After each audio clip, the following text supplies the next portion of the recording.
2020 में पहली बार कैसा मंजर देखा गया जो दिल्ली वालों ने कभी नहीं देखा था। दिल्ली में दंगे हुए, बहुत लोगों को नुकसान हुआ, बहुत लोगों को जान माल की हानि हुई। सबको पता कि दिल्ली दंगों के पीछे बीजेपी का एक बहुत ही सोचा समझा एक पूरा प्लान था। दुर्भाग्य की बात ये रही कि दंगे हुए, उसके बाद से बीजेपी के नेता, बीजेपी के लोग गायब। दंगे में जिनको भी परेशानी हुई, जिनको भी जान माल की हानि हुई, जिनके परिवार की किसी की डेथ हुई, किसी के लिए भी भारतीय जनता पार्टी के लोग या केंद्र सरकार मदद के लिए नहीं आई। मदद किया तो सिर्फ अरविंद केजरीवाल की सरकार। हमें लगता था कि भारतीय जनता पार्टी तो मुस्लिम समाज से नफरत करती है, तो उनकी मदद तो बिल्कुल नहीं करेगी।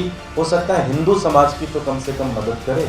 लेकिन दुर्भाग्य की बात यह है कि भारतीय जनता पार्टी ने हिंदुओं के नाम पे भी सिर्फ और सिर्फ राजनीति खेली और एक भी दंगे में भी जो पीड़ित लोग थे उनकी मदद नहीं की। हमारे आईबी के एक बहुत ही नौजवान जांबाज सिपाही अंकित शर्मा, उनकी दिल्ली दंगों में मौत हुई।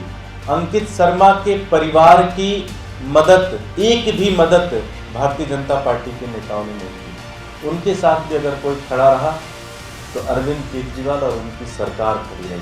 हमने अंकित शर्मा को शहीद का दर्जा दिया। अरविंद केजरीवाल जी ने अंकित शर्मा के परिवार को 1 करोड़ रुपए की सहायता राशि दी।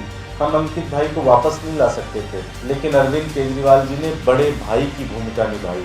आज अंकित शर्मा के छोटे भाई को अरविंद केजरीवाल जी ने सरकारी नौकरी दे दी। अंकित शर्मा तो आईबी में थे।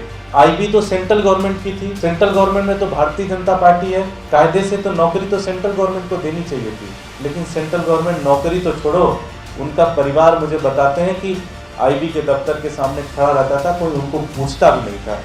ये है भारतीय जनता पार्टी। भारतीय जनता पार्टी को शर्म आनी चाहिए। भारतीय जनता पार्टी के नेताओं को माफी मांगनी चाहिए। तुम 500 करोड़ रुपए का ऑफिस तो बना लेते हो, लेकिन उस परिवार को तुमने एक पैसे की भी मदद नहीं की। शर्म आनी चाहिए भारतीय जनता पार्टी को।